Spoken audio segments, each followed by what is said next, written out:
Hello everyone, I am the Man at Kirby, and welcome to my channel, The Commander Tavern. The Commander Tavern is a channel dedicated to my favorite metagaming format. The Brewery is a series on this channel showcasing my spicy brews under the deck text. On this episode of The Brewery, as per voted by our on-vote viewers, I will be discussing my take on an older commander, Gríma Saruman's Footman. If you like this deck or any of the cards I'll be mentioning throughout the video, please consider using my TCG player affiliate link when purchasing those cards. You can find that link down in the description. It'll really help out the channel and no extra cost to you.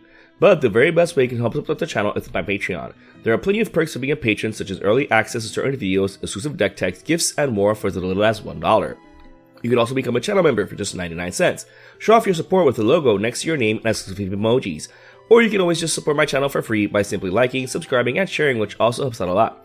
I put out a video every Monday, so you don't want to miss out. You can join my Discord server for free if you want to join the Commander Tavern community. All pertinent links are down in the description. Alright, let's get back to the episode. Gríma is a 1/4 human advisor with unblockable for 2 generic, 1 blue and 1 black. Whenever he deals combat damage to a player, they exile cards from their library until they hit an instant or sorcery. When they do, you may cast it for free. The exiled cards are then shuffled and bottom decked. With 3 opponents to choose from, you'll have no shortage of targets to go smack in order to hopefully free cast the best non-permanent spells in their deck. Especially since Gríma has built-in unblockability, you're guaranteed to get through any defenses. So much so that the deck aims to make the absolute most of this ability, and not just in the command zone either. Dazzling Sphinx does the exact same thing as Gríma, albeit with slightly weaker version in the form of flying. That being said, it's still a decent beater at 4/5 for 5 mana. However, the way we really provide redundancy with the deck is through clones that bypass the legend rule. Chameleon, Master of Disguise, Sakashima of 1,000 Faces, Sakashima the Imposter, Spark Double, and Auton Soldier can all become copies of Gríma, or even just the best creature in play. But if they're copies of our commander, then we can compound how many non-permanent spells we're free casting from our opponent's libraries. Not only is this incredibly disruptive at worst, but at best we're depriving them of their best instants and sorceries, all while we reap the rewards. And all for free. Irenicus' Vile Duplication, Ember Island Production, and Quantum Misalignment do the same thing but as non-permanent spells themselves that create a token that bypasses the legend rule. The second rule has the advantage of also copying one of our opponent's creatures. The last one makes 2 copies since it's rebounded to the first time. Speaking of non-legendary copies, Imposter Syndrome costs a bit of mana at 6, but wow does it does some work here. Since Gríma is unblockable, we'll at least always get 1 copy each combat. I absolutely love this card here. Don't worry about a board wipe getting rid of all your Gríma clones and copies though. That's what an offer you can't refuse, Swan Song, Spider Sense, Negate, Counter Squall, and Counter Spell are for. And best of all, if you hit an opponent's board wipe with Gríma's trigger, you can choose to not cast it, randomly bottom decking it afterwards. But if an opponent's board were much stronger, then you can cast the board wipe. Or our own, the deck is still running Damnation and Toxic Deluge. While we'll have the wildest creatures in play, we won't survive getting trampled over by bigger or wider boards, so we still need our board wipe. We can also recover any of these with Mystic Sanctuary, which can be fetched for at instant speed with half of the deck's 7 fetch lands for that pro gamer move. We can then draw into them, but we'll see the deck's card advantage later on. In any case, returning to creating copies of Gríma, Nanogene Conversion turns all creatures into copies of him. This means nothing to opponents since they can't use him outside of their turn, but us, having a wave of unblockable creatures that will then assuredly free cast any non-permanent spell in opponents' libraries, this card is definitely a must include in all Gríma decks. I absolutely love it. We can also copy Gríma by sort of copying his ability. The deck is running Mirari and Swarm Intelligence to copy those instants and sorceries we're free casting. Mirari won't do it for free though, we have to pay 3 generic each time. But that's not so steep when you factor in the original discount. So you're getting twice the spell for just 3 generic mana. Plus, it's also flavorful. Just look at it, it's practically the orb Gríma is absconding with. Will Kenrith's Emblem is another way to copy instants and sorceries for free. Fortunately, it's not that difficult to acquire since his +2 ability kind of protects him in a way. He also has a card advantage ability, although I tend to not eat it much, which we'll soon see why in a bit. We don't get access to his partner in this deck, but you can use it to shuffle your library if you wanted to, since you can still fail to find. Giving Gríma double strike with either Fire Shrieker, Leyline Axe, or Genji Glove is yet another way to copy his trigger. I'm still super bummed that there's no way to give triple strike to a creature, whether black bordered or otherwise, but I digress. Genji Glove has the added bonus of giving us an additional combat step just by attacking. The only downside is that it's just once. Lightning Greaves, Swiftfoot Boots, Champion's Helm, and Mithril Coat help protect our commander or any key creature. The deck is kind of making the most of Gríma, so we want to protect him. But the same could be said of any commander. The deck also makes the most of casting those instants as sorceries since we're essentially guaranteed 1 per combat. That end, the deck is running Black Mage's Rod and Professor Onyx. Liliana is even better since she also triggers when we copy an instant or sorcery. So with either Mirari, Volcanrath's Emblem, or Swarm Intelligence, we'll still trigger her ability. We don't really want to use her +1 ability, which is a shame to pay 6 mana just for a triggered ability, especially since the deck is not running Chain of Smog in order to remain bracket 2. Circle of Power, Cornered by Black Mages, and Transpose are included for the same reason, since they create Black Mage tokens that burn all opponents whenever we cast non-creature spells. Unfortunately, we can't really populate these tokens in blue-black, but we can at least clone them later if we wanted to.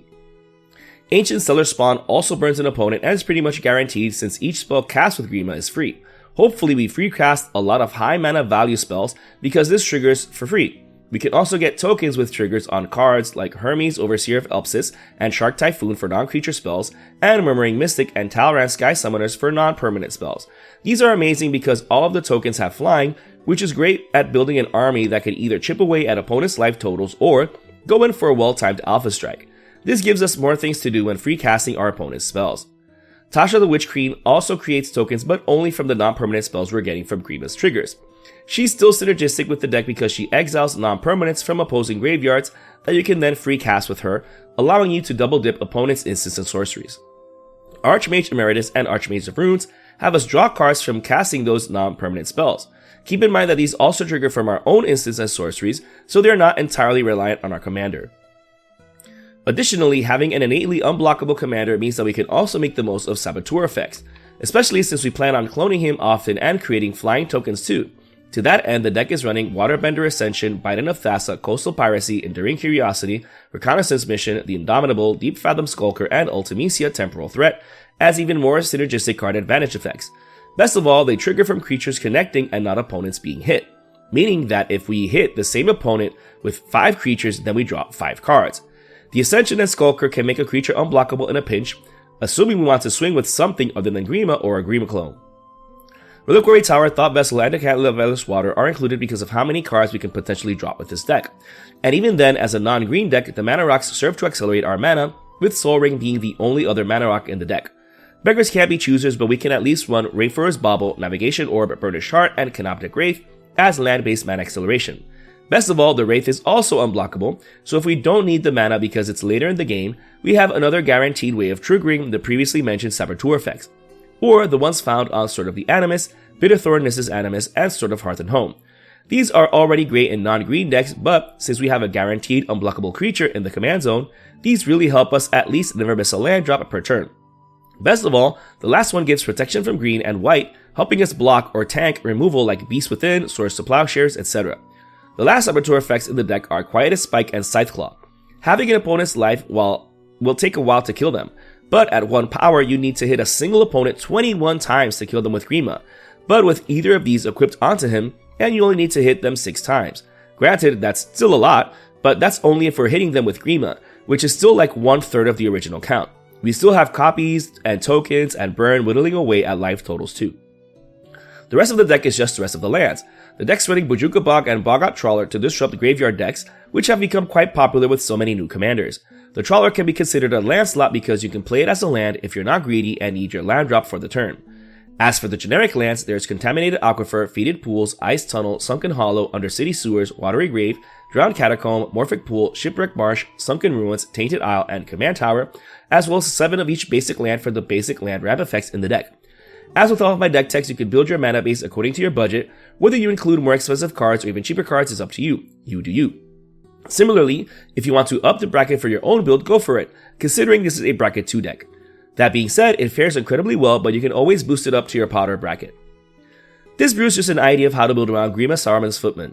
He isn't even that old of a commander, but considering that over 800 new commanders have been released since that Lord of the Rings set, then yeah, he feels ancient in comparison.